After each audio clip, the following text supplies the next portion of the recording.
so excited.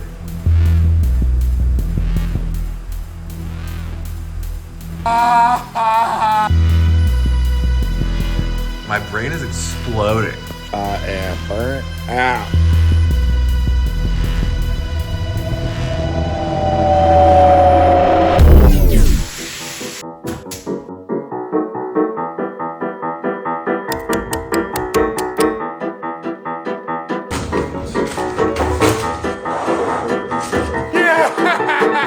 I am Matt Bahner, and recently I revealed to the world my life's greatest creation.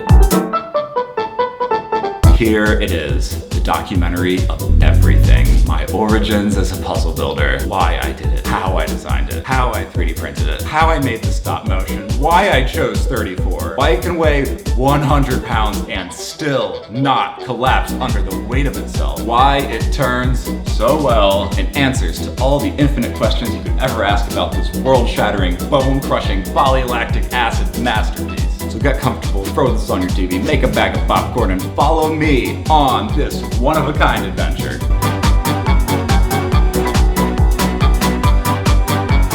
In the year 1980, the 3x3 Rubik's Cube took the world by storm.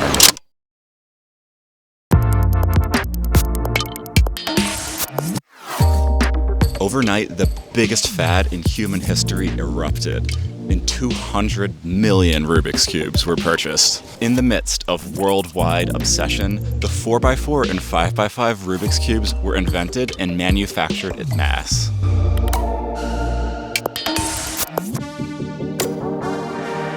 Other non-standard Rubik's puzzles entered the scene with the creation of Meffert's puzzles by Uwe Meffert. But unfortunately, these puzzles did not gain the same popularity as the Rubik's Cube, and the Rubik's obsession did not sustain. Rubik's puzzles would become novelties and vanish from the world just as quickly as they entered. However, what had first seemed to be a fleeting fad was actually a sleeping giant, waiting to be awoken by the birth of the internet. Ah, yes, the internet. For those who haven't heard of the internet, it is a magical, glowing rectangle that has anything you can think of, all in one place, all at the same time. Just one of the internet's infinite features is that it brings nerds together. The world's second Rubik's Revolution took off nearly 20 years after the first one ended, with the creation of the Twisty Puzzles Forum in 2002. The Twisty Puzzles Forum is an online community where nerds congregate to talk about everything Twisty Puzzle related.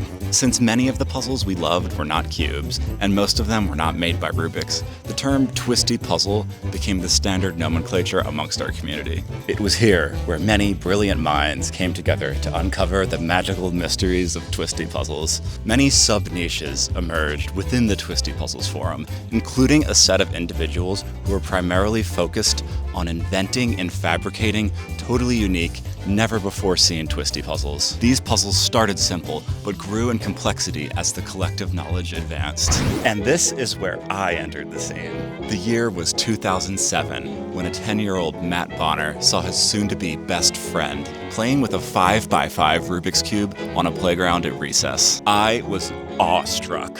And at the time, the 5x5 was actually the biggest N/N in the world. It wasn't until 1 year later, in 2008, that the company V-Cube released the world's first 6x6 and 7x7. 11-year-old Matt was on cloud 9, and I thought, surely this had to be a hoax.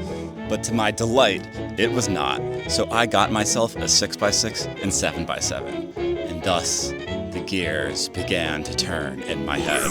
I began to get dreams every night of enormous 100 by 100 sized N/Ns. This was the beginning of my puzzle building journey, which started with a very simple Siamese cube. As I aged, my obsession intensified.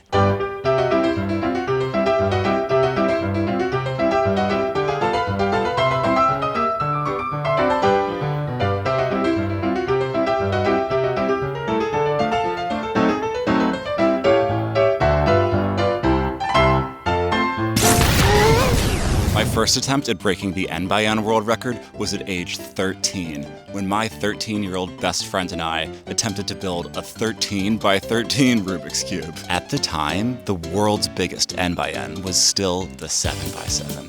But unfortunately, as 13-year-olds, my friend and I did not have the patience to see that project through.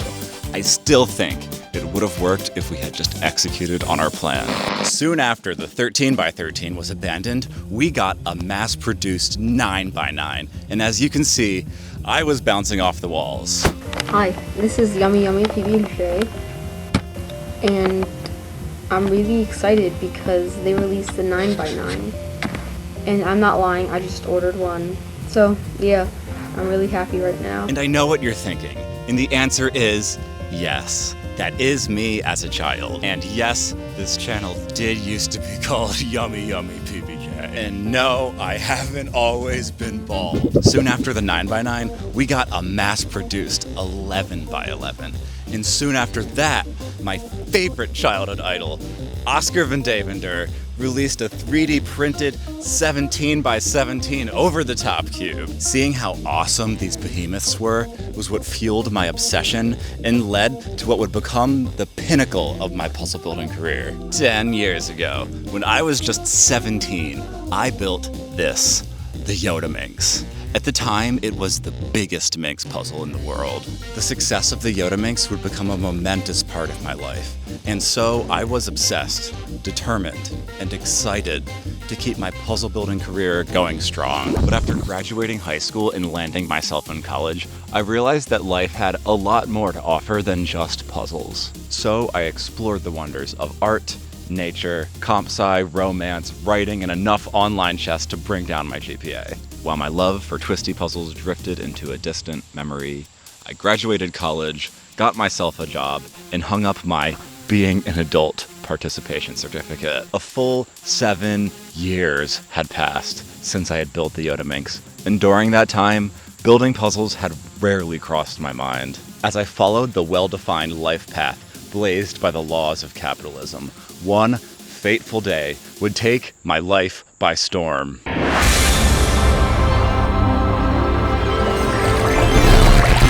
My re-entry into the puzzle building world happened 3 years ago when I was walking past my roommate's computer monitor and I saw on his YouTube homepage a video titled Atlas Minx World Record. The memories catapulted back, but this time with a newfound optimism for the future. You see, Corin had done something that I and many others had believed to be impossible. He made a many-layer twisty puzzle that 1, turned well, and 2, was printed on a household FDM printer. When I saw the Atlas Minx, I knew everything is different now. So what even are FDM printers, and why did they revolutionize the field of puzzle building? Oh yeah, this is about to get juicy. There are 3 steps to take if you want to make your own unique twisty puzzle. Step 1, design a 3D model of the puzzle. Step 2, 3D print the many parts of your model. Step 3, assemble the puzzle. Step 1 and 3 have always been the same, but step 2, the 3D printing process, now that's where things get interesting. At the time I quit puzzle building, there was only one type of 3D printing technology that worked for twisty puzzles: SLS printing. If you look at all my old videos from about 10 years ago, all those puzzles were printed using SLS. SLS stands for Selective Laser Sintering. SLS printers operate by laying a very thin layer of powder and then melting, or sintering, the powder only in locations where solid material is desired. The sintering is performed by a high-powered laser. This is repeated for many layers, where each layer is able to fuse to the previous layer where material is sintered. After the printing phase, the unused material is shot off with air, and what's left is the finished part. These printers are pretty incredible. They can fabricate almost anything imaginable, including including things that you would think is impossible, like chainmail. Some not so fun facts about SLS printers. They are massive. They are massively expensive. They are extremely difficult and very hazardous to operate. But when I first started building puzzles, there was an online service called Shapeways that would SLS print anything on demand. It was expensive, but affordable enough for our hobby to persist. There were 3 major downsides to SLS printing. Number 1, the cost. Because of how expensive it was, we often had to scale our puzzles very small to make it affordable. This resulted in puzzles that were basically the mini version of what you would want to print. 2, material texture. SLS prints are strong and flexible, but they have a grainy sort of finish. Think high grit sandpaper. So the puzzle felt, well, grainy when you turned it. 3, wait time. After paying for a print, you usually would have to wait 2 weeks to get the part. So with SLS printing, building puzzles was possible, but the outcomes were never great. But to my delight, the rise of FDM printers fixed all 3 of these problems. FDM is the type of 3D printer that most people are familiar with. When you go to Jeff Bezos's masterpiece of a brainchild, Amazon.com, and you type in 3D printer, almost everything that comes up is actually an FDM printer. FDM stands for Fused Deposition Modeling. This thing is just drawing microscopically thin pancakes with a microscopic hot glue gun. And it keeps layering the pancakes, one on top of the other, until bada bing, you got yourself a part.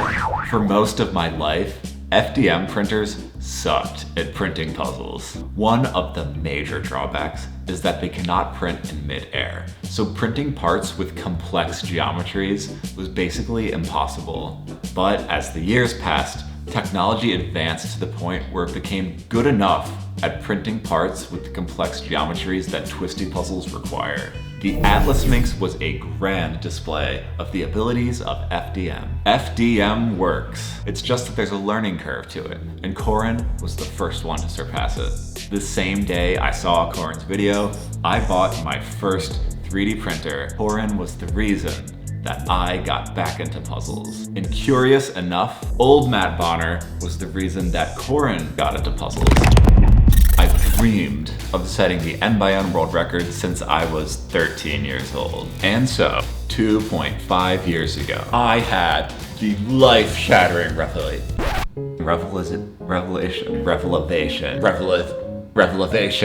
I had the life-shattering revelation that the universe would not be complete without the creation of a 100 by 100 Rubik's Cube.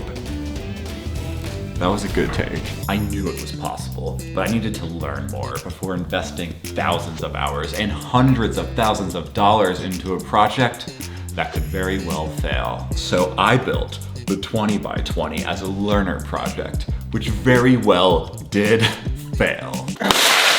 So I went back to the drawing board, and then I drew, and then I got bored, and then I went back to the drawing board again. And that's when my magical drawing board churned out a series of puzzles that would teach me the ins and outs of prototyping with precision. Bam! So some time elapses, all leading up to the YOLO moment where I decided I would finally go for the world record.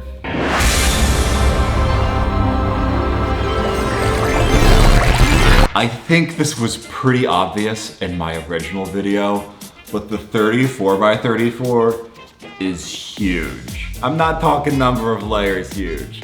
I'm talking absolute volume huge. You might have noticed that it only has one more layer than the current world record, the 33 by 33. However, you might have not noticed that the edge length of the 34 by 34 is twice the edge length of the 33 by 33. So you're probably thinking, was it necessary to make the 34 by 34 that massive. Like somebody sort of already kind of proved that it could be done at a reasonable size. So was it necessary to make such a gargantuan cube that you need literally a hydraulic scissor lift to move it? The answer is yes.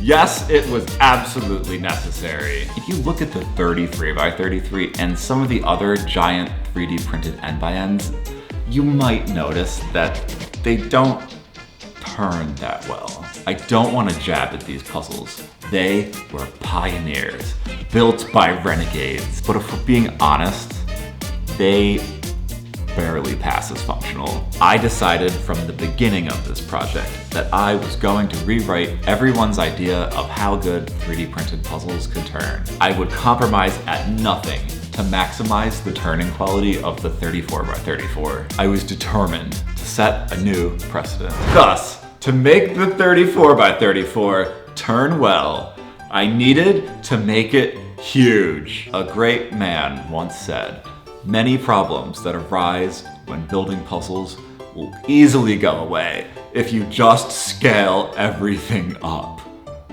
I said that.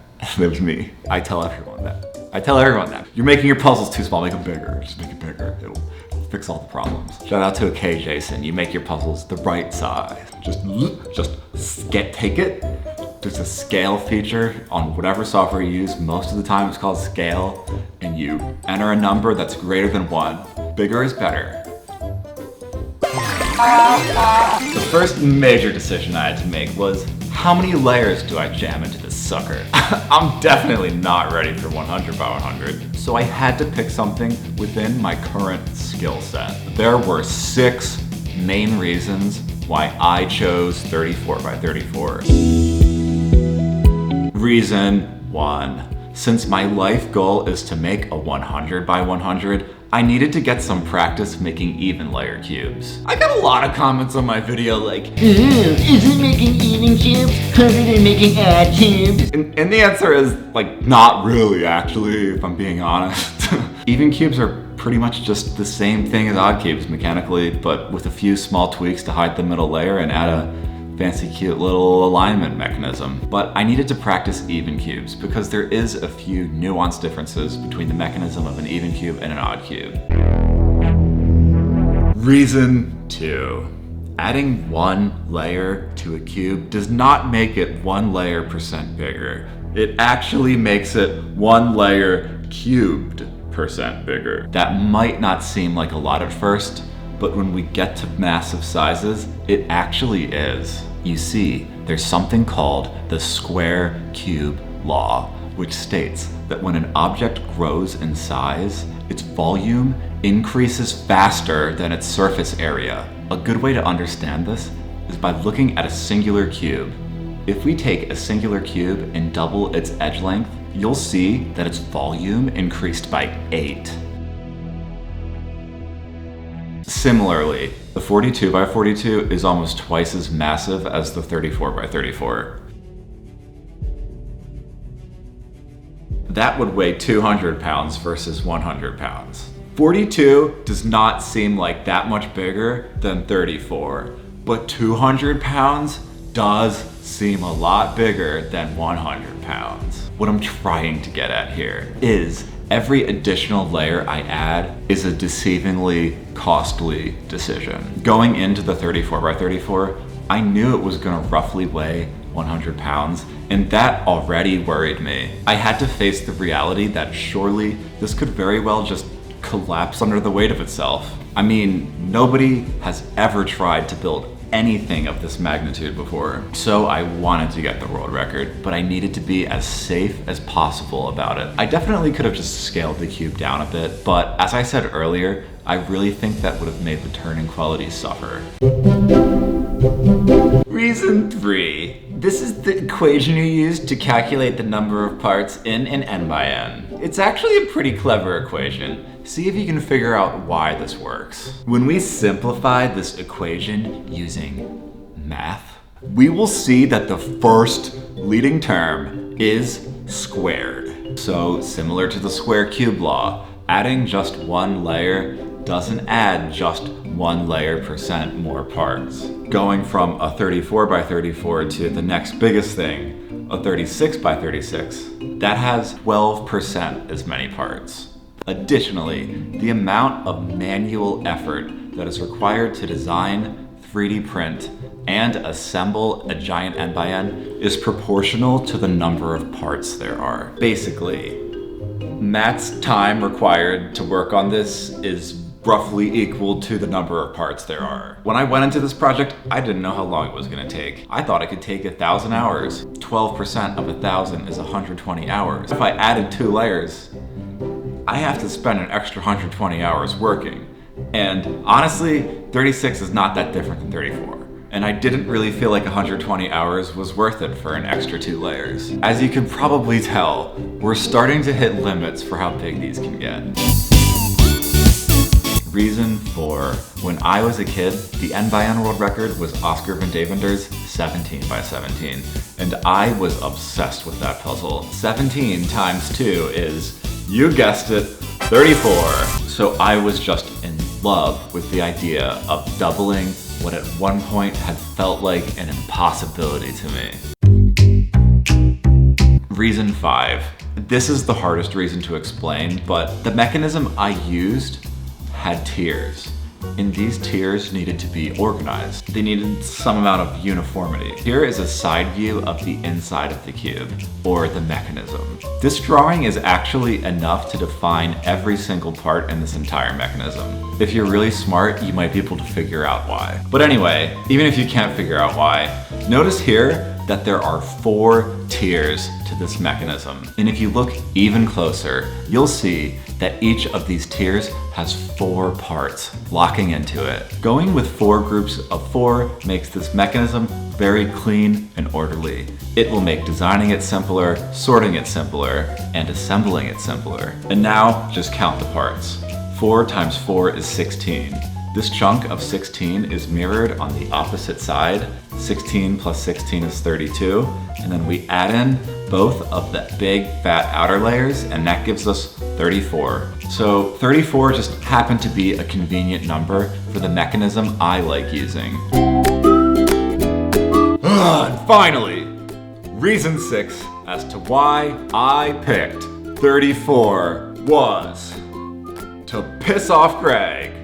Yep, the previous record was 33, and after watching this video, I couldn't help myself. How would you feel if someone made a 34 by 34? First of all, I would be surprised because they're not making a 35 by 35, even though mechanically it's the same thing.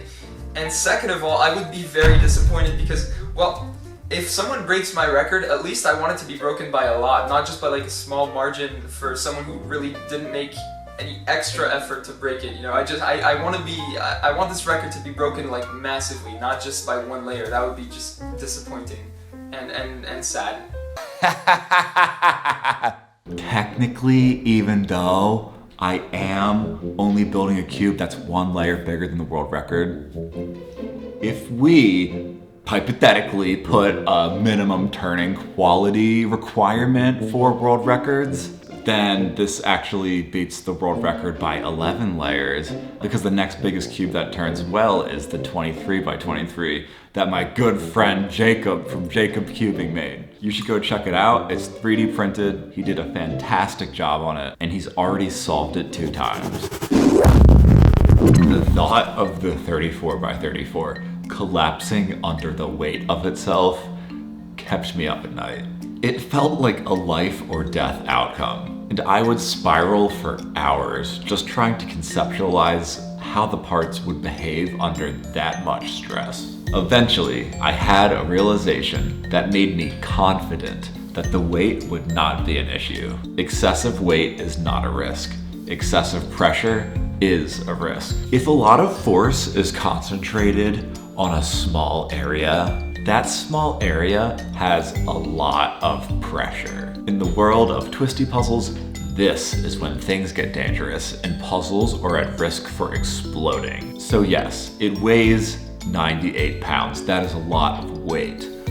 But when you look at the surface area of a face, You'll also notice that that surface area is pretty huge. To be precise, it's 273 square inches. So if we assume that the weight of the cube is distributed evenly across the bottom face, that only comes out to like 0.36 pounds per square inch, which is basically nothing. This is a tiny amount of pressure because the weight is so distributed. And as I thought about what it would be like assembled, I realized there wasn't really a specific pressure point that struck me as a threat. But while I was building the 34x34, I did have to constantly talk myself out of worrying about this. I kept repeating to myself this justification that yes, the weight is distributed, it's not a problem. But I was still unsure because nobody's ever made a puzzle this heavy, and it just seems like puzzles aren't supposed to weigh this much.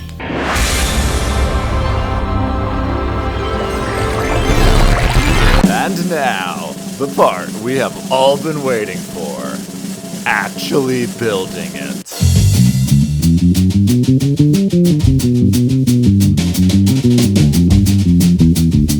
The execution process at a high level is the same for every puzzle. Design, slice, print, remove supports, assemble. And the 34x34 isn't that special in terms of this. I did add one step though, called tolerance tuning, but more on that later. I've been designing and building puzzles since I was 13, so from experience, I have pretty good intuition as to what will work and what won't work. The way of generating mechanisms is kind of straightforward. The harder part of the design process, which I've spent the last couple years trying to master, is 1, designing puzzles so that they turn well, and 2, making the designs so that they print well on FDM printers. The mechanism I used for the 34x34 is really not that novel. I wish I could say it was, but it's mostly inspired and extrapolated from existing gigantic mass-produced end-by-end mechanisms. I mean, just look at the 21x21. It turns so well. Like, why reinvent the wheel? I'm going to gloss over the design process in this video.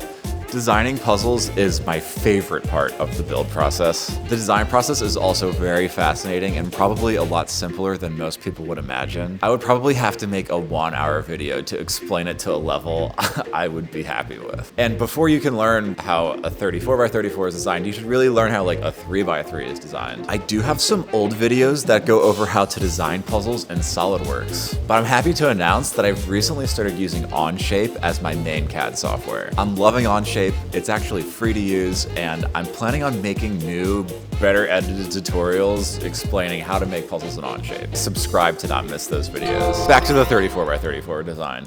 It was mostly a lot of tedious work, and it took me a few weeks to finish. But in the grand scheme of all the work I put into this project, it was just a tiny part of the whole process. One thing about this design, which I will go over, is that the outer layer is rather huge. This is how all big cubes are, and believe it or not, this isn't just because it looks cool. This is a mechanical necessity. As puzzle builders, sometimes our hands are forced by the laws of nature. And in this case, we are in prime territory of something called the law of big cubes. The law of big cubes states, when building twisty puzzles, it's impossible to create a mechanism to hold on a part that overhangs on every turn. Whoa, let's slow down though, because that might have not made any sense. Here is a real-life example, a fully proportional 9x9. It's considered proportional because all of the cubies have the same dimensions. As you can see, when a turn is half executed, this corner part is just floating in midair. All 3 turns force the corner to completely remove itself from the cube. So there is no way for the mechanism to hold it in. I dare you to try and think of a way around this. You won't. There's actually a pretty cool way to tell if certain proportions violate the law of big cubes. Just inscribe a circle on the face of the puzzle. I said inscribe. Yes, I said inscribe. Inscribe. Who would have thought that learning the word inscribe in 9th grade geometry would have actually benefited you someday? inscribe. Anything that's totally outside of the circle cannot exist. When you look at this diagram, you can actually see there's a minimum thickness that the outer layer needs to be for all big cubes. If you're a math nerd, you can try and solve for X. I finished the design, so it's time to get slicing. Slicing and dicing. Slice. After doing the entire design, I then needed to turn the part files into 3D printer instructions. The original part files for the 34x34 only contain information on the shape of the part, and a 3D printer can't do anything with just this file. So to get the 3D printers to be able to make this part, I need to first turn the part file into something called a G-code file. G-code is the language of 3D printers, and these files can run directly on the printer. The contents of the file instruct the printer on how to move itself. Earlier, I mentioned how FDM 3D printers work by layering many thin microscopic layers. Well, G-code contains the exact path that the printer needs to move in for every single layer. You can see here in the slicer what every single layer will look like. So there exists a lot of software out there that can take the file that you designed and turn it into G-code. The slang term we use for generating G-code is slicing. The slicing software I use for the 34x34 is called Prusa Slicer. When slicing a part, you need to decide a lot of things. For instance, what orientation do you place the part on the print bed? How do you arrange multiple parts? How dense do you want to make the infill? How fast should the printer go? What temperature should the printer heat the material up to? What strategy should be used for generating support material? And all of these questions unfortunately have very subjective answers that all depend on the subjective outcome that you're trying to get on your print. For the 34x34, there are 4 types of parts that I use different slicing strategies for. There are 256 unique center parts, 16 unique wing parts, 16 unique internal parts, and 4 unique frame parts. As you can probably guess, this took a long time, on the order of weeks. In preparation for all of the prints, each part had 2 G-code files made for it. For the center parts, one of the G-code files had 4 replicas of the part in it, and the other file had 1 replica of the part in it. I chose 4 because each center only occurs 4 times per color. The reason I also sliced a file with just 1 part is because printing imprecisions are quite common, and I would often break parts later on when I was ripping support material off. So I knew I would need to run a lot of reprints, so having a file with just 1 part on it was really convenient for the future, so I didn't have to go back and make more G-code when I needed to print replacements. So I finished making all the G-code, but actually, I didn't. There's a great concern that arises when a puzzle with this many parts is made. It's less of a problem for smaller puzzles, but for this one, I really had to think outside of the box to come up with a way to make sure it was accounted for. And that problem is tolerances. Tolerances. What even are tolerances? According to AI Overview, tolerances are the acceptable range of variation for a physical dimension in manufacturing. The range of variation can also be thought of as the error, or in this case, the 3D printing imprecisions. The acceptable range of variation for the 34x34 prints is very small. The 34x34 has nearly 7,000 parts. That's a lot of parts. How did I pull that off? If just one of the parts has a really small error, say one of the dimensions came out slightly bigger than the dimensions of the design,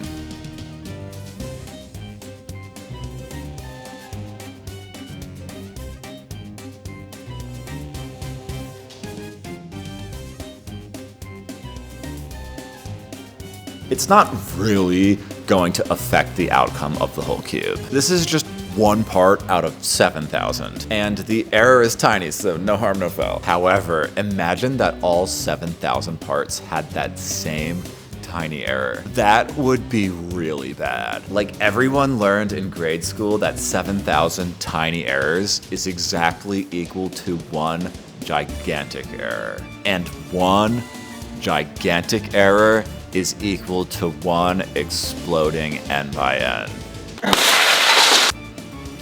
Or was it 2? Experiencing massive piece separation. Oh! I can't remember. FDM printers have been driving me nuts because sometimes the dimensions are slightly too big in one direction. In particular, there is this infuriating bug in Prusa Slicer, and actually all of the slicing softwares for some reason I can't figure out, where it adds 0.25 millimeters of material to the face that contacts support material. Like, what? Oh, okay, I'll demonstrate what this looks like. And the best way to do it is with a very small scale experiment. So this cute little polyhedron I designed is exactly 1 centimeter in all of its dimensions. If we print it flat like this, no support material is required. And as you can see, based on the reading of this high precision caliper, it's exactly 1 centimeter or 10 millimeters in every direction. This part is great. It came out very accurate. If it went into a puzzle, it'd be perfect. Now let's print this same shape though, but in a dumb orientation. You obviously would never print this part in this orientation, but just for a demonstration, I'm doing it like this. So if we tried to run this print, this layer here would try and be printed in midair, and this just totally wouldn't work. I know you're childish and you want to see it, so I made this time lapse for you. So if we want the print to work in this orientation, we have to enable support material. Support material creates a sacrificial part that will support the overhanging surfaces that we can just rip off at the end. So here's the print, and after we remove the support material, we can see that this dimension is now 10.25 millimeters, which is 0.25 millimeters too big. The other dimensions are fine, but we do have a problem here. This error is really bad for puzzles. Each of the 34x34 parts needs a lot of support material, so this is going to affect every single part. To really put into perspective how bad that is, let's look at just one ring of parts on the 34x34. This ring has 132 parts in it. If each part has an extra 0.25 millimeters of material, 132 times 0.25 is equal to 33 millimeters of error, or 1.3 inches of error if you don't know what millimeters are. This is way too much accumulated error. And if we just ignored it, we wouldn't even be able to assemble the 34x34. It would just get too tight. I hate this bug so much. You have no idea. Every slicer does this. It drives me insane. And you know what? Prusa Slicer, the slicer that I've been using for stuff, is open source. I even once spent an entire weekend trying to fix this bug myself. But apparently I suck at C++. Don't we all? This bug is so annoying. Please, if anyone watching this could fix this or knows someone who could fix this, I'm begging with my life. I will pay you. I don't care. I've wasted hundreds of hours trying to deal with this stupid bug. Just being haunted by the terrors it's caused my life. I am begging you, please, anyone out there who can fix this, I am begging you, please fix this bug. Any slicer, I'm talking Prusa, Bamboo, Labs, even if you work for Creality and you know how to fix this bug, I'm begging you with my life, fix it. Just do it. The amount of time that you're gonna save me is way more than the amount of time you have to spend to fix this bug. I will bake you spaghetti if you fix this. I will mail you a box full of flowers if you do this.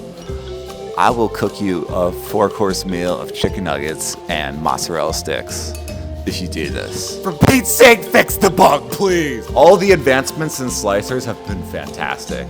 Like, they'll invest in these crazy organic supports, but they won't fix their stupid 0.25 millimeter bug. Tangent over, fix the bug. To compensate for the bug, I had a crazy idea to build something which I call a tolerance jig. I compensate for this bug in the design process, where I have to remove some material from each piece, where the support material is going to add materials so that it adds just the right amount of material that it's the dimensions we need. Here is an example to help explain this. If we printed this part in this orientation, the support material would add error like this.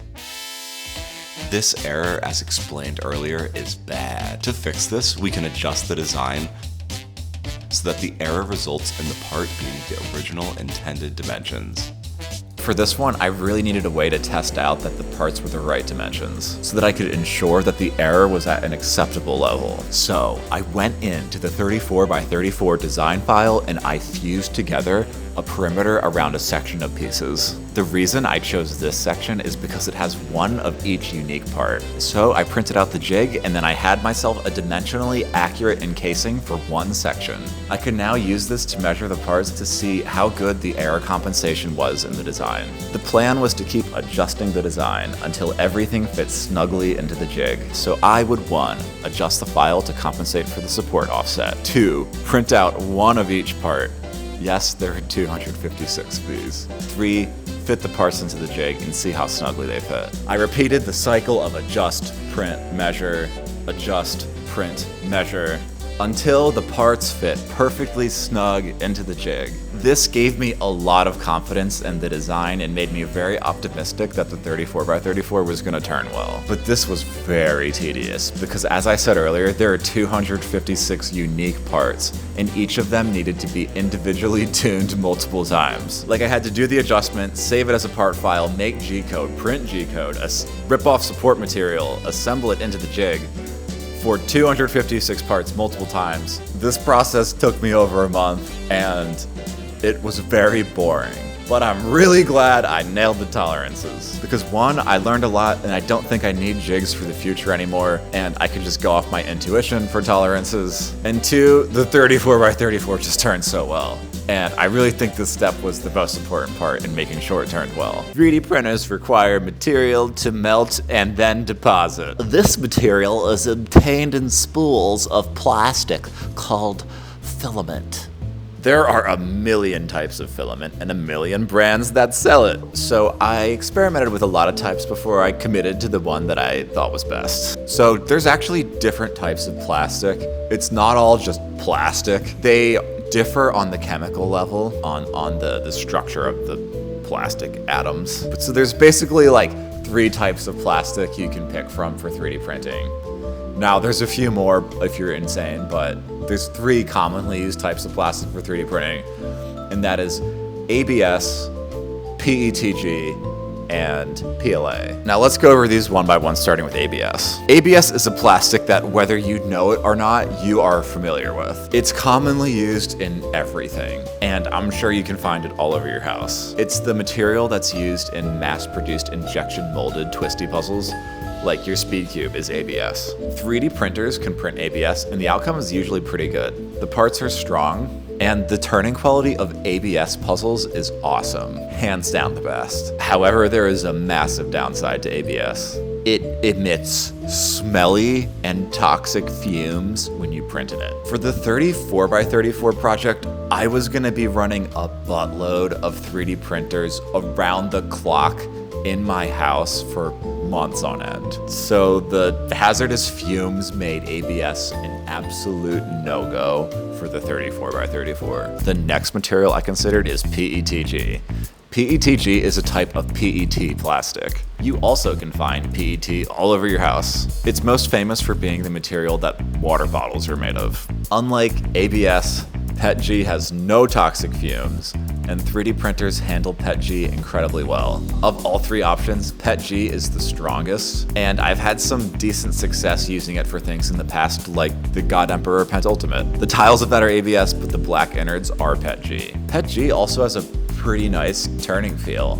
It's not as good as ABS, but it's pretty nice. The biggest downside PETG has for printing puzzles is that it likes to curl up on overhangs, especially very thin overhangs, which is unfortunately common in twisty puzzles. This consistently made my 34x34 test prints have imperfections, and I do not like this. It made me question whether PETG was the right material for this project. Finally, we have PLA. Polylactic acid! PLA is absolutely useless in the real world given all the better alternatives. Unless you 3D print things, you probably rarely come into contact with PLA. After recording this, I did learn that there actually are a few uses of PLA in real life, like food packaging and textiles, so I just want to clear that up so that I'm not going around spreading misinformation. PLA is much weaker than ABS and PETG, and it's also quite brittle. Additionally, it has by far the worst turning feel of all three materials.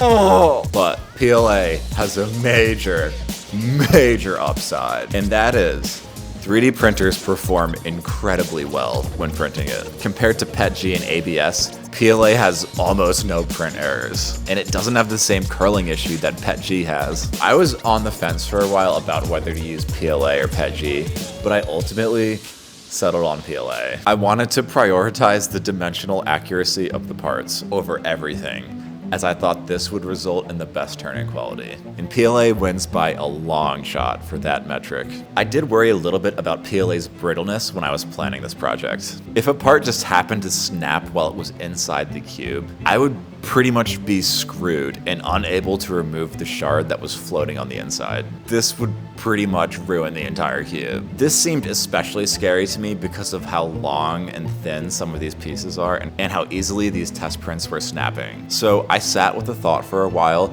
trying to figure out if using PLA would be a terrible decision. Ultimately, after realizing one simple thing, I knew without a doubt that PLA's brittleness would not pose a threat, and that is PLA only snaps if it bends. Since every part is fully encased by surrounding parts, there really is no way a part can ever bend. Therefore, since nothing bends, nothing breaks. And as you can see from the final result, this ended up being right. The 34x34 functions really well without any pieces snapping. The brand of filament I used for the 34x34 is called Prusament. It was widely considered the highest quality filament at the time I did this project. I initially ordered 60 kilograms of filament, and believe it or not, I ran out and had to order more. Of the few brands of filament I tested, Prusament did have the strongest prints, and the pigmentation of the coloring was very strong, and I thought it was really beautiful. This really shows in the result. The colors are striking. There are a few downsides to Prusament though, and I just want to point them out. First off, it's way more expensive than other brands. When you add in shipping and import taxes, it's like twice the cost of most other filament. I guess they make up for this in quality, but it is annoying. The second thing that I hated about Prusament filament is that Prusa sucks at keeping it in stock. This was just awful to deal with at times, and there were points in my project where I couldn't get my hands on filament I needed, and it put the whole project on hold. Specifically, their freaking pineapple yellow filament was never in stock. Ah yes, all of the filament board in 34x34. Simply green, lipstick red, pristine white, azure blue, crucial orange, and no pineapple yellow. Where's the pineapple yellow? That's all that's left of the pineapple yellow. The entire internet is out of pineapple yellow. I spent months unable to get pineapple yellow filament. And then towards the end, I ran out of other types of filament, and they were out of stock of those. So I had to scour the internet for like sketchy third-party retailers that charged me out the wazoo for this crap. Ultimately, everything worked out, but dealing with their stocking issue was really stressful. I don't understand why they don't just, people like this stuff, make more. I'm probably not the best person to recommend filament brands though, because there's so many other brands that are apparently really good that I haven't tried that I want to try. If you're gonna go buy your own filament, do your own research, don't listen to me. I don't know what I'm talking about. We begin the printing process. I needed 6,939 parts. Well, that's a lot of parts. On one printer, a puzzle of this size would take 2 years to print. I could get a faster 3D printer. They exist. But there are still limits. What will speed up the printing process though is having more printers. I had 9 printers for the 34x34, but because they kept breaking and having issues, there was never a single moment in time where all 9 of them were running. And on the worst days, I only had 4 functional printers. 4 is still a lot, but relative to 9. It's not. The printers that I used for the 34x34 were MK3S Plus model printers by Prusa. They gotta name it something simpler. MK3S Plus. A full disclosure, I am not sponsored by anyone. I have never been sponsored by anyone.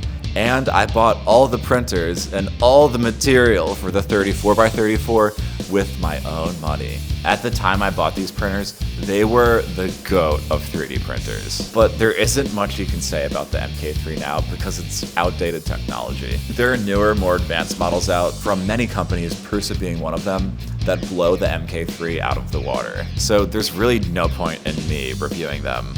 It would be like reviewing an iPhone 11. I was able to build a 34x34 with these printers. Now that's saying something. I did deal with a lot of frustration having to keep these printers in working order. A lot of material was wasted on failed prints, and I had to spend a lot of money on spare parts. I just couldn't win with these things. They kept having issues. I woke up this morning to this. That's called the blob of death. I'm out 2 printers. Proving to be very difficult to fix. So right now we're in the process of just ignoring that. We have one printer not working. There's something wrong with one of the X-axis bearings. It's scratching on. This one's messed up because, well, the blob ruined it, but I put the new extruder in. I'm pretty sure the new extruder has issues. It won't heat up. So I ordered yet another extruder for it. This printer is also out because it's got this giant blob. Yeah, honestly, I'm like pretty sick of fixing printers. They've been causing me so many problems. I'm placing like orders for replacement parts like twice a week. They can't print the first layer well on the edges. There's no solution to this problem. The solution is just don't print towards the edges. However, I also want to note that I did run these printers into the ground. I used them non-stop for 2 years straight, and most of the problems didn't show up until the end of those 2 years. So I want to just disclose that I am retiring my farm and I plan on switching to a different brand of printers that I found on my own that I really like a lot more than Prusa. I also want to get more familiar with my new printers before I talk about them because I don't want to give false advice to someone who might actually go spend money on it. Anyway, moral of the story is don't listen to me, do your own research if you're gonna spend a lot of money on a 3D printing hobby. The first thing I printed was the frame, which is this skeleton looking thing that all of the parts are going to interlock into. It's important that the frame is very stable and is engineered like a tank. Any issue with the frame is bound to cause massive problems down the line. So you'll notice that the pieces are big and bulky. This frame is actually a giant 3x3. You'll notice it has all the same pieces. Center pieces, edge pieces, and corner pieces. The very first part that I printed was the core. I typically print my cores in 2 halves and glue them together with super glue. I know this seems crazy, but super glue is shockingly strong. If you didn't know, I actually built the world's biggest Megaminx about a year ago. This Megaminx weighs 55 pounds, and I, as a 200-pound man, am able to sit on it without it breaking. This is a true testament to the raw strength of the Megaminx core. So for the 34x34, I knew it would be really smart if I just copied what I did for the world's biggest Megaminx. And that was to print the core in PETG in 2 halves with an 0.8 nozzle and screw M8 screws directly into the plastic. The frame parts are pretty huge prints, and a lot of people would actually print these in multiple parts and glue them together, but I found a way to print them whole using support material. I'm still kind of in shock that printers are able to make parts like this. Since I made the 34x34 stickerless, I needed the corners to be 3 different colors. So I printed the color sections individually and super glued them together.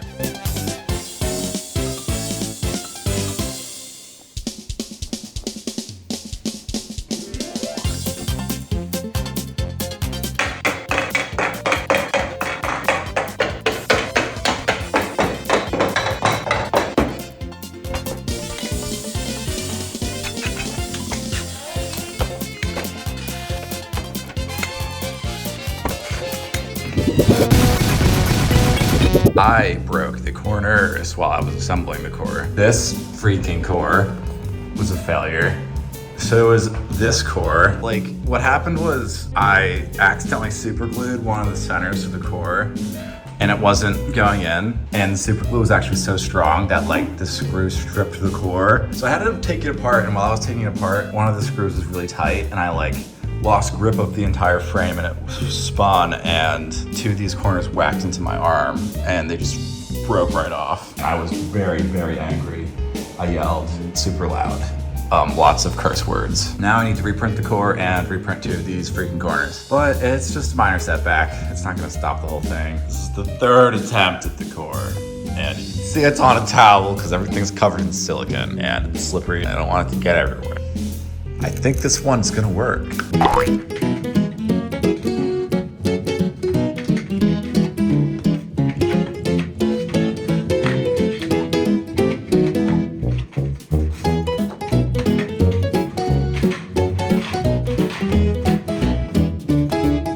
Last pieces into the frame was actually really challenging because of how I designed the mechanism. My solution was to rubber band together the top layer, loosen all the screws, and wiggle everything around until it just fell into place.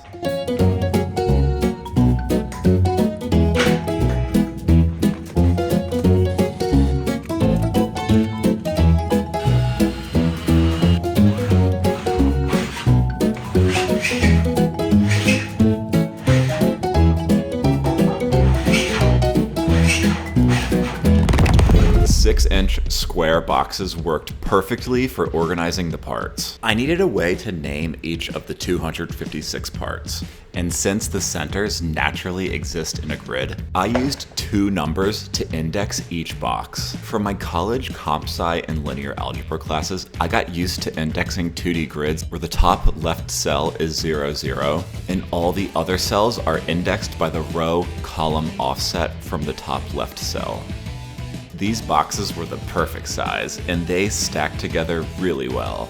The reason they're spread out in 4x4 grids like this is because, say it were just one massive grid, I wouldn't be able to actually walk into the middle and access boxes at the very middle of it. Before every print, I cleaned the print bed with isopropyl alcohol and a microfiber sponge. I had to keep my printers running around the clock for 4 months to print all the parts in the 34x34.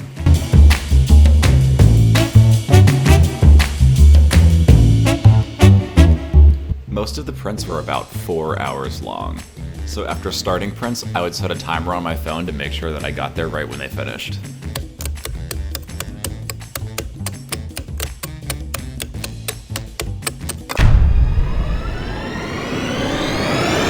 Okay, today we're taking a look at the pieces here, so you can see the red is pretty much done. That is a lot of red. Some little guys over here done. No one really knows how that happened. They snuck their little way in there. And keep looking at the back here. The whole back quadrant is completed.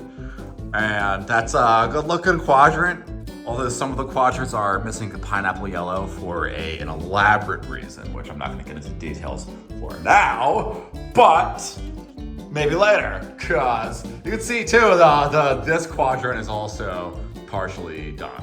So that's yeah, this is the room with all the parts. And now off to the rest of my house. You got this here, the pile, and that's my very organized workstation where I work on the puzzle. And yeah, the farm is just doing their thing, doing exactly what I tell them to do all day. And yeah, if we look over here, there's the filament stash. It's looking good. It's pretty big. Every day it decreases, which makes me happy because once it's gone, it'll be all melted into the cube, which is being assembled right now. And you can see here, this is my 3rd attempt at assembling it. The first 2 didn't go as planned. These 2 edges are busted also. See, I busted this edge and I busted this edge. So I need to print a new edge. So the entire assembly of the frame is held up on this one edge being produced, which is currently also being held up by the factory, fully operating.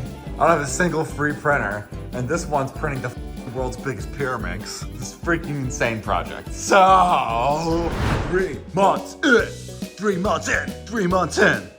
We are 3 months in, and this is what we got so far. Would you take a look at that? Oh my God, that is freaking astounding. It is big as fuck. Oh yeah. You can't tell how big it is on this camera, but it's huge. And this is my kitchen and my candy. It's what I subsist off of every day. Just pure, unadulterated candy. It's all I consume. They're going. Look at them go. Oh, it's pretty.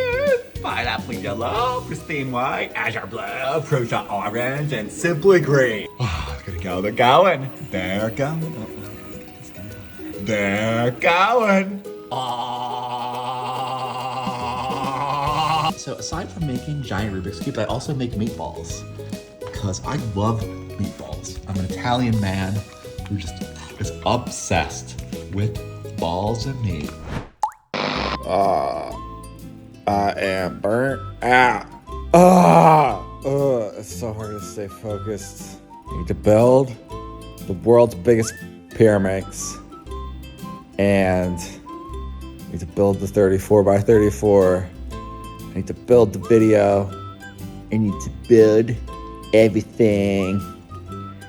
And I just want to lay in a ball and watch Disney princess movies and not have to work. So, we are making good progress. A lot has changed since the previous update. Right now, I'm just loving the state of my house because the entire house, if you just walk around the whole thing, it is a puzzle building house. That's all that's going on here. We got the farm. We've got just the filament in various parts. We've got the world's biggest square one. Look at it, it's the best shape of its life. World's biggest Pyraminx in progress. We've got parts of the 34x34 in progress. We've got a bunch of trash. We've got Mike, who builds puzzles. We've got the boxes, they're going. I can't imagine living my life any other way. While I was printing the parts, I began ripping support material off of pieces. This took forever. At least half the time that I put into the 34x34. It was so monotonous and so boring. I hated doing this, but I pushed through. I had made some poor decisions when I initially sliced the G-code that resulted in support material that was exceptionally time-consuming to remove. I learned the importance of slicing pieces so that support material can be removed as easily as possible. This here is a piece of the 10/8 variety. I'm going to show you how I rip the supports off. So the first thing I do is I snip this crack here, pull this piece off, and I try and get this long support with it. Then I go for this long support, so I snip it here, snip it, try and pull it. See, I didn't get the whole thing, so I need to do it again. I rip off this section here, so I just snip the crack, pull it. And I do it here, snip the crack, pull it. Then one more for the third piece, snip the crack, pull it. Now we have these little brim things, so rip it off, rip it off, rip it off. Now, the stock has like this weird brim on it left over. You can see the flatness on it. So what I do is I switch over to this. It's my deburring tool. And I do one scrape here. One scrape here. That's the whole process for a piece. It is time consuming. Been a while since I've recorded a vlog, but I'll have you know, I've been running the printers for months. And the trash pile is getting out of control, and I just can't like live like this. It's driving me a little bit nuts, yeah. But the progress is going. I've been doing what I can to rip supports off. It's been taking forever. It's been taking so long. Like, look at that. That's not even all of it. There's more over here. It's just, it never ends. Yeah, I'm like really losing steam, but we're getting super close to done. All of the bottom boxes are completed. But today, I'm going to clean everything in my house. That's like all I'm using today for. This project has emotionally hurt me. And right now I'm prioritizing my sanity. I don't see myself doing this in such a state of chaos anymore. Like, I get the chaos is funny sometimes, or at least I find it to be, add to the charm of this project. I am ready to be all clean. We are done printing these sensors. Look at that. Look at it. Every single box is full. Oh, it's a little bit chaotic. It's a little bit chaotic for sure, but centers are printed and now we are just down to the wings. And the centers still need a lot of work. There's a lot of support material that needs to be ripped off. I'm about 65% of the way through the pieces. Yeah, so now we are printing the remainder of the wings. And we're probably halfway through the wings. 5 printers chugging. The other ones are having problems. So we're just sticking with the 5. They've been working for like the past month. Not a single one has had an issue. I've been keeping a track of all of the rejected prints. So now that we're almost finished everything, I'm just gonna go through and reprint all of the misprints. Yeah, we're still down 4 printers, but there's 5 working. We did it. Every single center had its supports ripped off. Would you look at that? There are so many. That was so much work. That was so much freaking work, but I did it. I did it. The wings need to be glued. They're all situated over here. These long edge pieces are called wings. Since the wings are 2 colors, I printed them in 2 parts and glued them together. Here you can see I used regular 3D printer filament as a way to keep the wings aligned.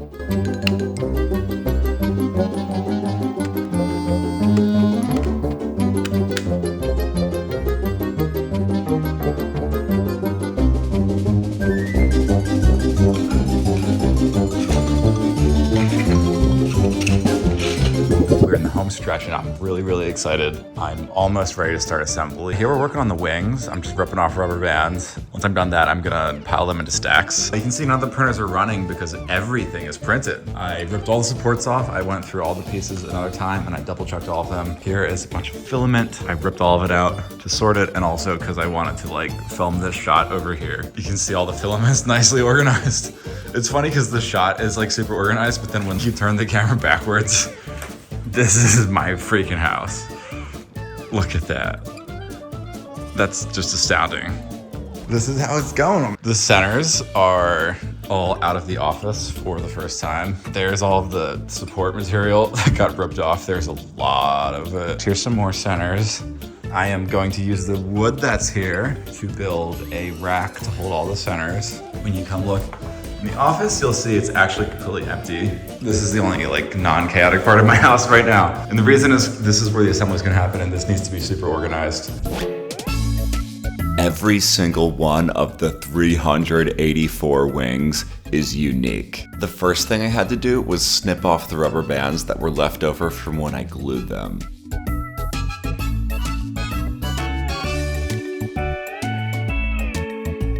When I printed them, I organized them by wing shape. But in this step, I needed to organize them by wing color. I had a lot of fun at this step, just running in circles, stacking wings.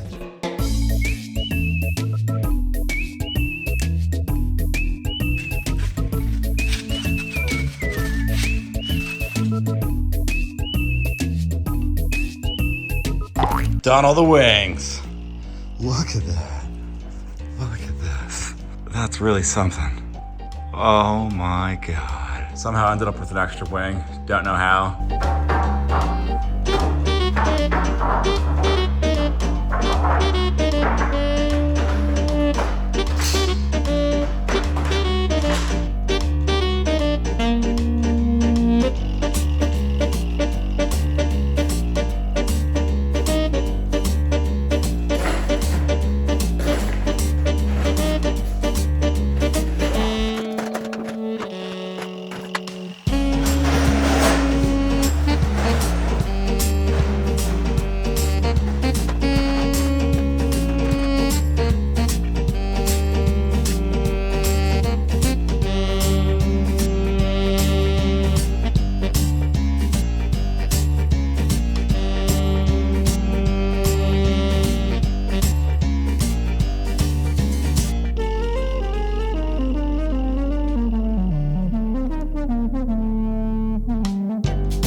Today, we are going to begin assembling.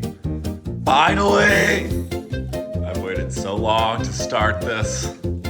And everything's ready. All the centers are prepped. Here's the bottom half. Here's the top half. They've all been double checked. They've all had all the supports ripped off of them. The cube is here. We're gonna do it on this little concrete pillar. I got this fancy lens for my DSLR camera. It's a fancy lens I'm using to shoot the stop motion. I made a 5-minute, 11-second stop motion of the entire assembly. I have had the vision for this stop motion since I was a kid, and getting to finally bring it to life was the most satisfying experience of my life. The result is, in my humble opinion as the person who made it, more cosmically epic than a supernova. It's so good. I have watched it from beginning to end at least 300 times. And the song. Don't even get me started on the song. If you look at my most recent videos, you'll notice that I always play ragtime music during assembly montages. So what better of a song to pick than the most classic ragtime song, The Entertainer. But I needed a song that was pretty much exactly 5 minutes long, and I couldn't find a version of The Entertainer that fit this requirement. Luckily, I know a guy. A good friend of mine is literally a piano god. So I asked him to compose a 5-minute version of The Entertainer that starts normally, but goes off the rails into a waltzing, bombastic finale. The most awesome and shocking part of this is that he improvised the whole thing. Let's just take a minute to appreciate how awesome the ending of the stop motion is.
I get goosebumps every time. Thank you, Gavin, for sharing your genius. We actually went to a recording studio to film this, and Gavin had banger take after banger take after banger take.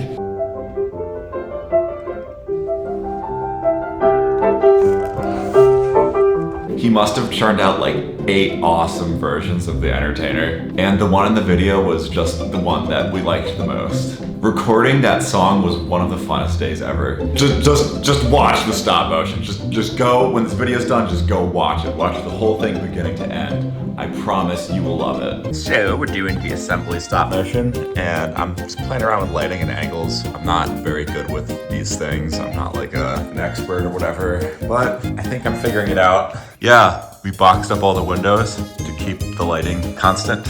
I've been waiting for this moment for months, literally months. So we are on day 2 of the assembly, and it's going really well. I wanted to just give a quick walkthrough of my assembly setup. I spent the last few months working on printing all the parts and getting them ready for this moment here, where everything's going into the puzzle. You can see the wall.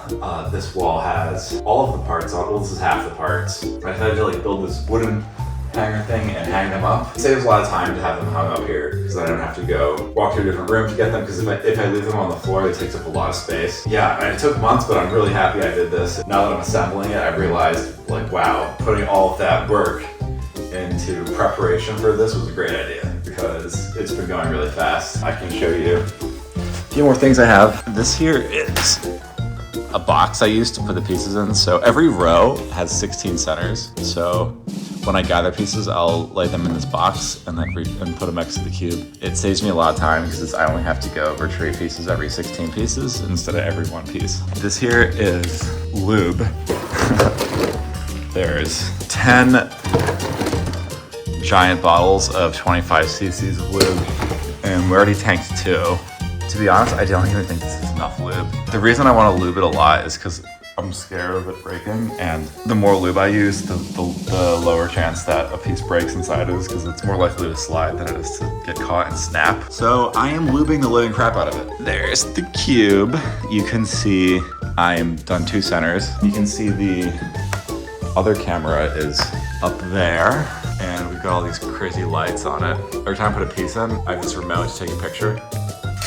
Yeah, that's how I'm doing it. So I put a piece in, I get out of the way, I take a picture, and repeat. Actually, it doesn't take that much extra time to do it. All the indexing numbers there, look at that. This is the top half of a section, and then this is the bottom half.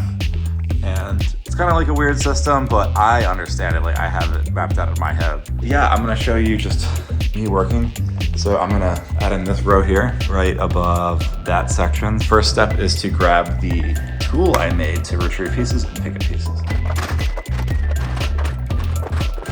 Okay, so I got that column, and now the other column is on the other rack. Now we actually have all the parts, so let's go over here now. And here's what it looks like with the box full. So now we have all the parts we need.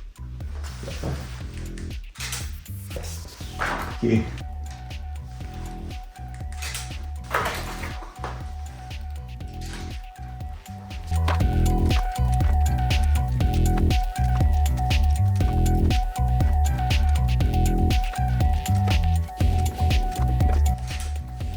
Yeah, so that's 1 row. Doesn't take too long. I just gotta do that a few hundred times, and then it's done. Looking pretty awesome. This is like one of the greatest days of my life.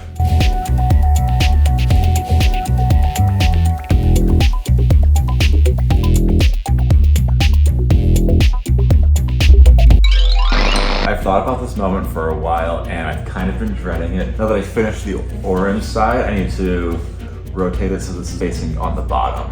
And that is dangerous. Something could go catastrophically wrong. I think it weighs about 25 pounds right now. Here goes nothing.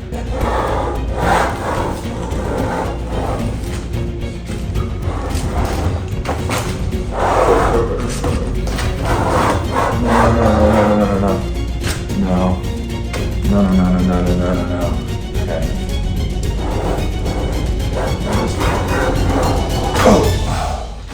Oh, thank God. Oh, thank God. Okay. That almost went badly.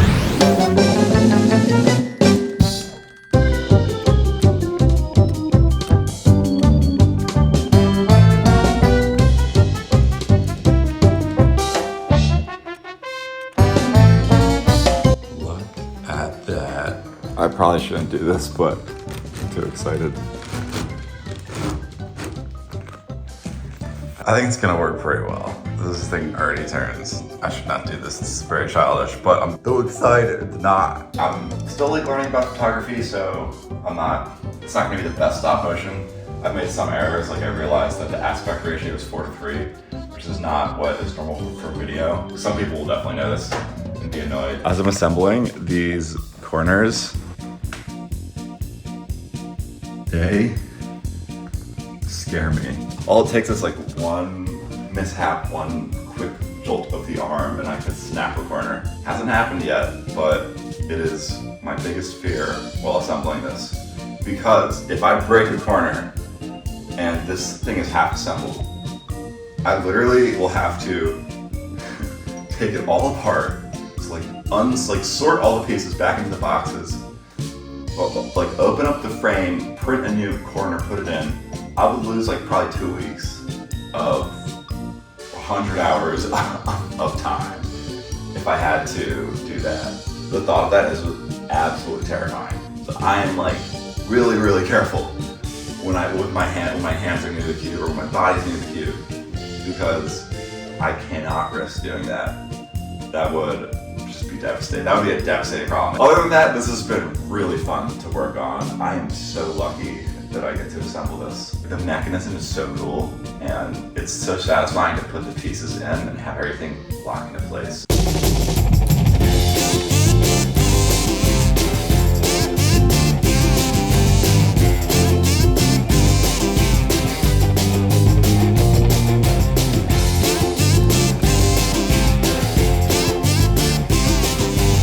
So I don't know if you've asked yourself this question, but the reason that the internal pieces are all this kind of ivory looking cream color is specifically for this, just the stop motion. I want it to look good. And I like this color, and I didn't want it to be any of the same colors as the externals. I wouldn't want to use like the same white that's here. I think it just looks the most aesthetic for internals, and it kind of looks like a natural plastic. Even though it's not, like there's really no reason to use this color for the internals other than aesthetics. You don't see it when it's fully assembled, but it's literally just for the assembly footage. It didn't matter what color it could have been. I had a lot of like leftover filament I could have used, but I ordered all new filament just in this color, just for the assembly.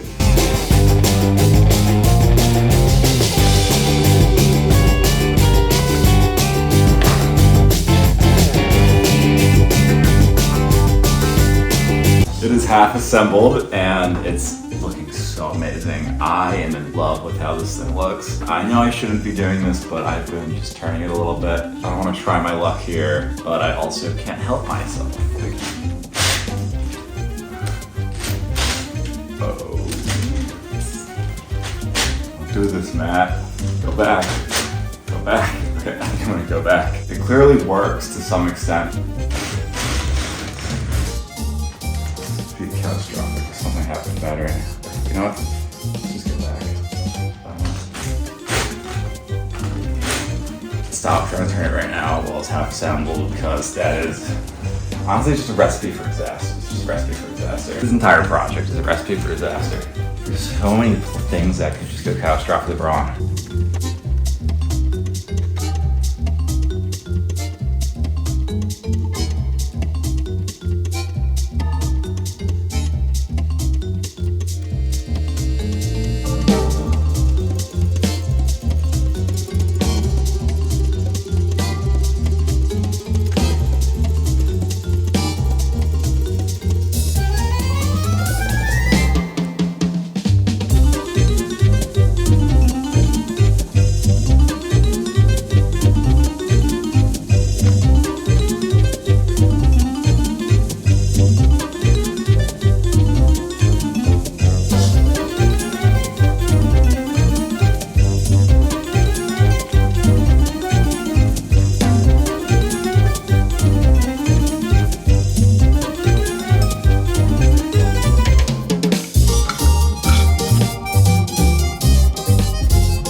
We are around a month into assembly. I haven't been keeping track of exactly how long it's taking, but it's taking forever.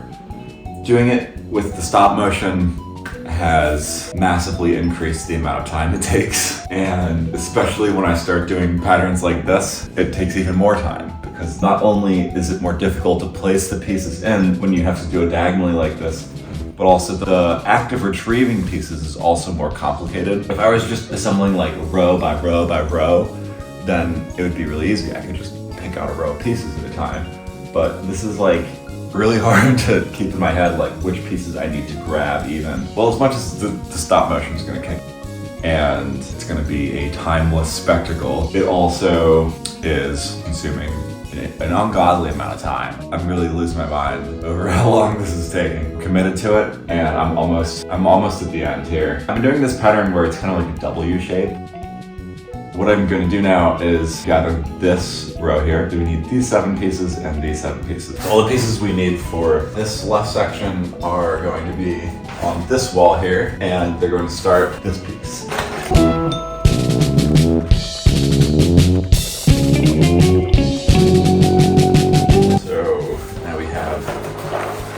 pieces. There's 14 of them. Every time I go start a new row, I'll come to the camera and make sure that nothing got screwed up.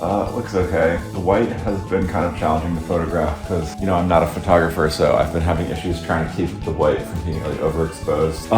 Also with the white, it's difficult to shoot it so that you can see where the pieces separate. A lot of times, like, the white kind of blends together. So I've been playing around with trying to get the right shadows to do that, but I'm not by any means good at it. This piece goes here.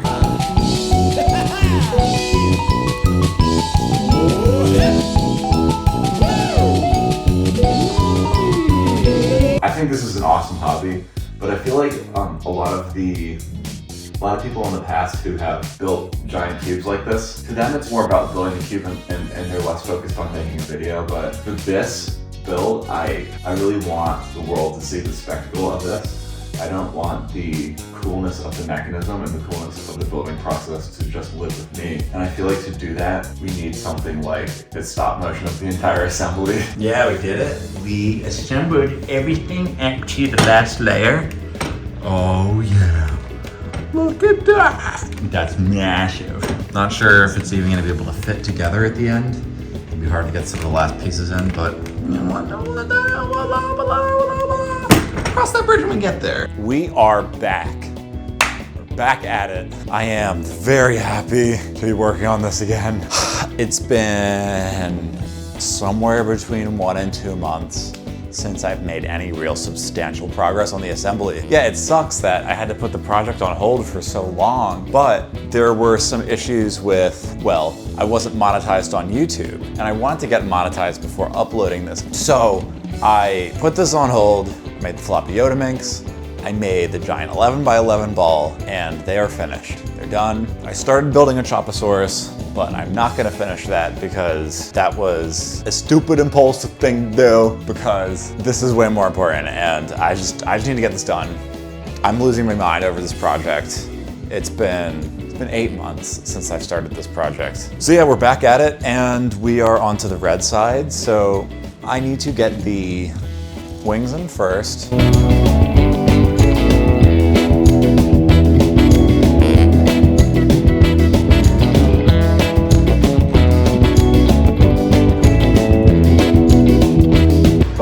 Doing?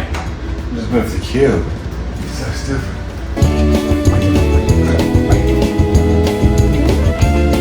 This is pretty scary because if this camera falls onto the cube, it's done. It's gonna break the center, and that'll be the end of the cube. I am finally happy with the stop motion setup for the last layer.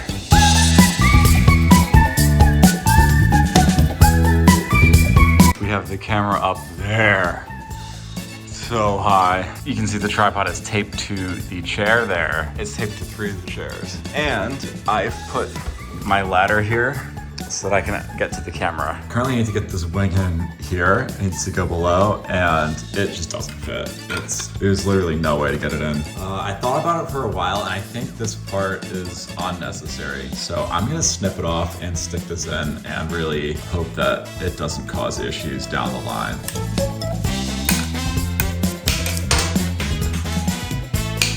Looking okay to me. Now this whip should fit in right there.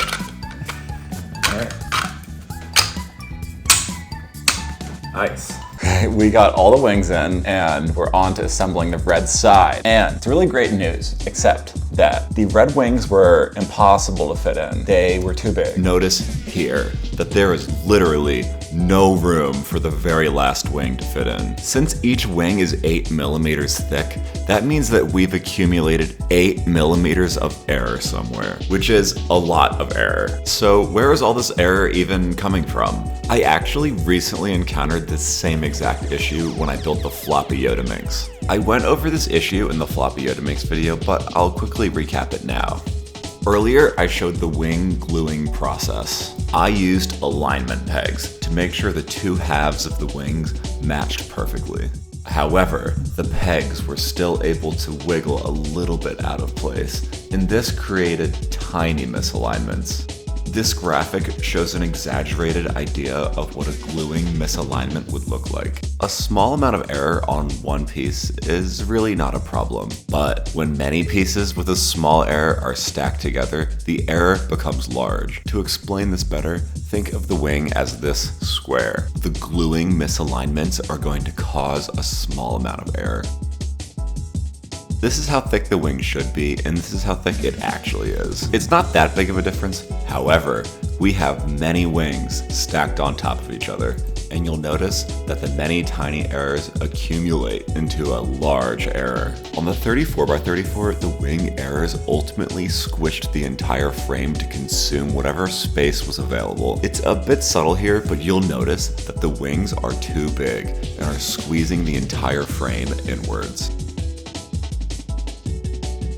I stupidly ignored this issue until the end when I could not fit the very last wings in. To fix this issue, I had to redesign the wings to be thinner and then reprint and replace them. Instead of reprinting all of the wings, I actually was able to get away with only reprinting a few of them and having just these few wings account for all of the error. I was actually building the floppy Yoda Minx and the 34x34 at the same time, and weirdly enough, I discovered this wing issue on both puzzles within a few days of each other. I just want to point this out because usually I'm pretty good at not making the same mistake twice, but this is a case where the timing was weird. So what I did was I reprinted 8 wings, so 4 for each edge, and finally everything fits. Right now, I'm only referencing wings on the red side. At this point, I haven't reprinted any of the wings below the red side, and they're all still too big. And that's great and dandy, but I'm concerned because these wings are also too big. So I would love if I could switch them out. However, I obviously can't access them. So I basically need to replace this wing. And that's going to require me to either disassemble the whole thing, or I had a crazy idea where I slide part of it off of the pedestal and then I turn the face so that these wings are facing up. I could just admit defeat and accept that it's gonna suffer a little bit in terms of turning quality because of this, but I really want this to be perfect. So I'm gonna start the turn, and if I think it's possible, it doesn't scare me too much, then I'm gonna do it. I'm gonna film this because if it fails catastrophically and the whole thing crashes, then at least it'll be on camera. Firstly, we're going to slide it so that this one side is off. I hate this, I don't like this. Now let's turn it.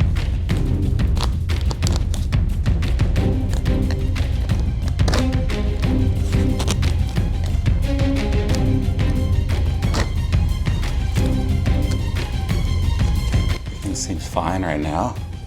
I'm doing little inches at a time.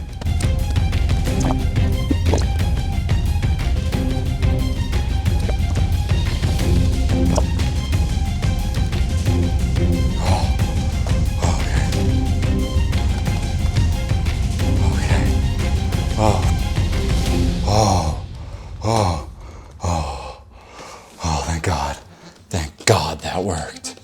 Oh my gosh, that was terrifying.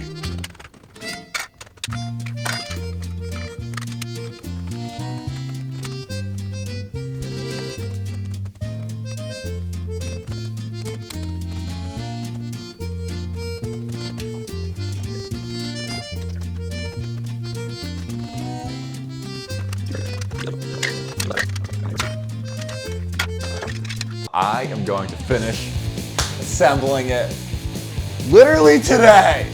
Today, it's getting done. Let me show you how close it is. Yes, it's today. Oh my God, I can't believe it. It's starting to hit me. This is really, really exciting. This is really freaking exciting. It's gonna be hard to get the last pieces in, but I think it's gonna, I'll figure it out, Oh, here we go. Let's do this.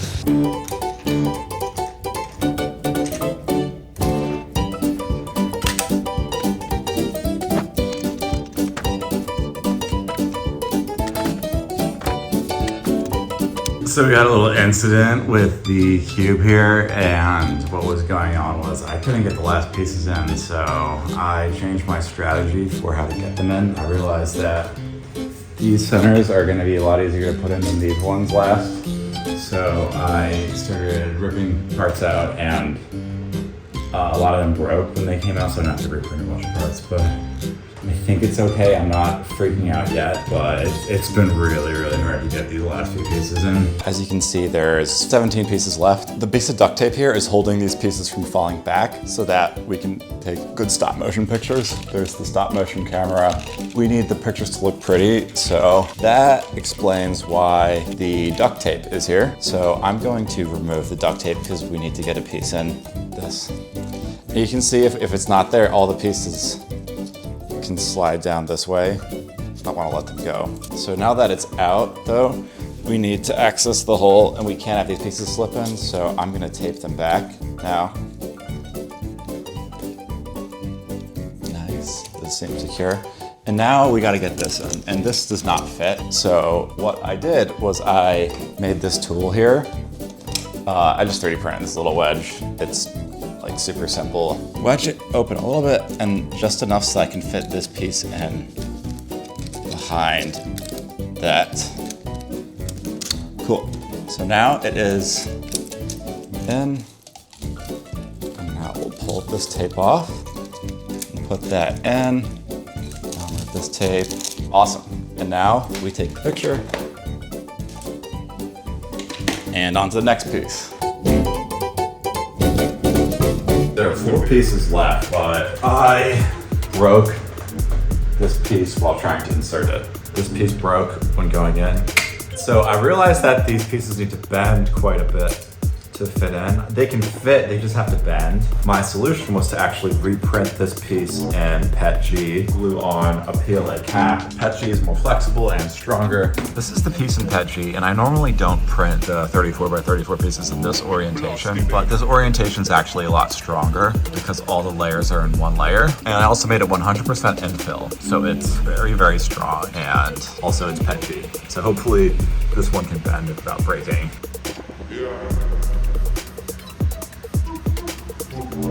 Yeah, that piece looks good.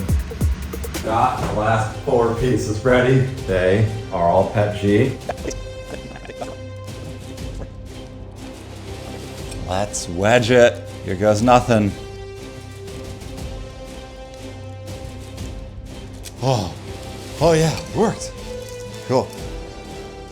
Cool. 2 more pieces. Ah, so close. All right, the tape is added. Let's shimmy and the next piece, that piece. Okay, here we go. This one, I think it might get a lot more challenging for, but gently. Oh, that went right in. That went right in. It's in. Sweet. One more piece. Okay, take the tools off. Take the picture. Okay, this is it. All right, add the good luck tape. Last piece. Okay, the good luck tape is in. Okay, and the last piece. Last piece. So excited for this. Okay. Focus, don't mess up. It's a really bad one to mess up on.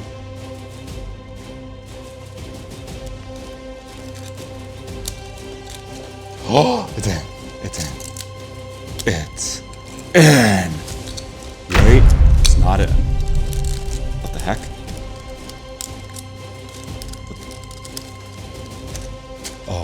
Oh, it's in. Oh, yeah. Yes! I did it! Yes! I did it!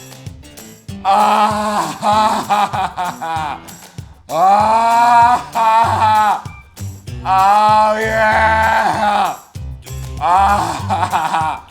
Oh, dude! Oh, yes! Yes! Yes!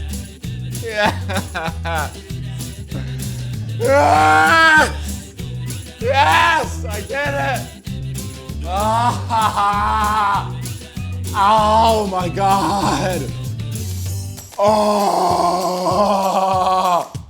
Oh, it's a 34 by 34! Yeah! Oh, come on, let's go! Woo! Yeah! Oh! Oh! Did it! Yeah! Yeah! Yeah! Yes! Yes! I'm Matt Bahner, and this is the 34 by 34. Today on Breaking the N by N World Record, we're gonna do some turns. Turns. I know what you're thinking. Will it turn? Let's show you. Yeah, look, it's turning. Looks like it turned. Are we ready? I'm gonna start with the outer layer turn. Come on, ready? Let's see. Starting. First turn, and it didn't explode. It works. Yes. Yeah. Yeah. I'm being very cautious with it. I think once I get more comfortable, I could probably turn it faster. It's turning. Yeah.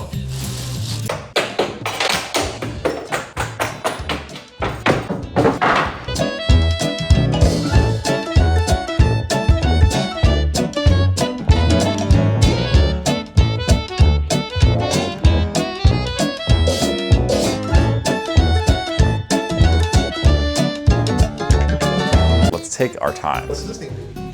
Oh yeah, that makes it go up. Press it.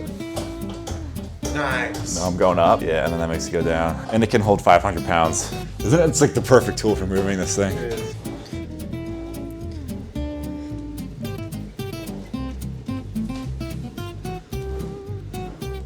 Oh, okay.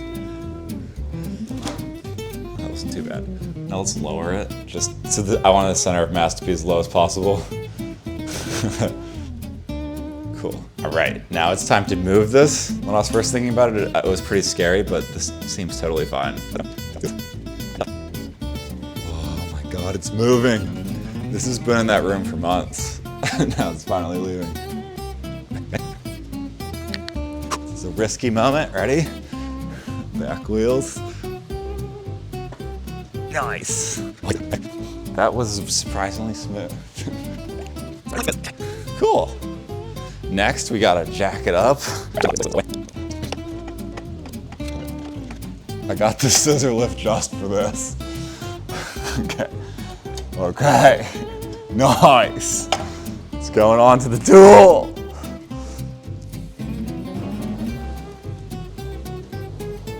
Beautiful. All right, this is it, the checkerboard pattern.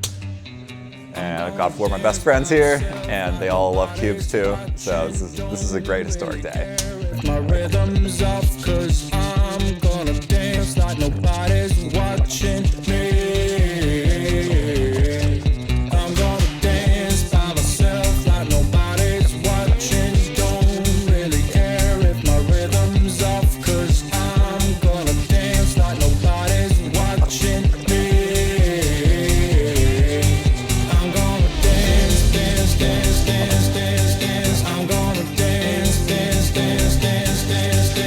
gonna dance. I'm gonna dance like nobody's watching me. I'm gonna Yeah, that's it. Okay.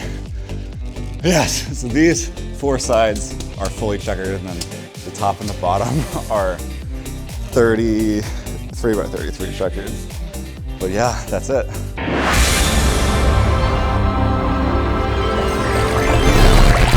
I had dreamed about setting the N by N world record for over half of my life. And the day I finished the 34 by 34, I thought I had finally done it. I went swing dancing that day, and my euphoria overtook the dance floor in a way it never has before.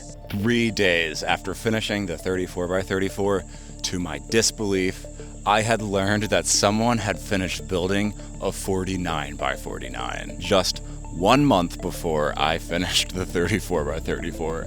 I really can't make this stuff up. The 49 by 49 is beyond insane, and I've really come to admire the living crap out of that puzzle. But if I'm being honest, seeing a bigger N by N had set off a difficult grieving process for me. I had worked, enslaved, and sacrificed all my free time for an entire year to achieve my lifelong dream. And just when I thought I had gotten it, I had all the glory stripped away. It was emotionally crushing. I wish I didn't react this way. As a lover of giant N by Ns, I wanted to be excited that another epic N by N existed. I didn't want its creator to feel bad for stealing my glory. I didn't want to care so much about officially having the record. I didn't want to feel like being able to confidently say, I built the world's biggest N by N mattered. I mean, it's just one sentence. I have the N by N world record. I never could say it. They're not my words to speak. I didn't want to be angry. I didn't want to shrug off the epicness of the 34 by 34, and I didn't want to cry, but I did. What should have been uncontrollable bliss was unadulterated rage.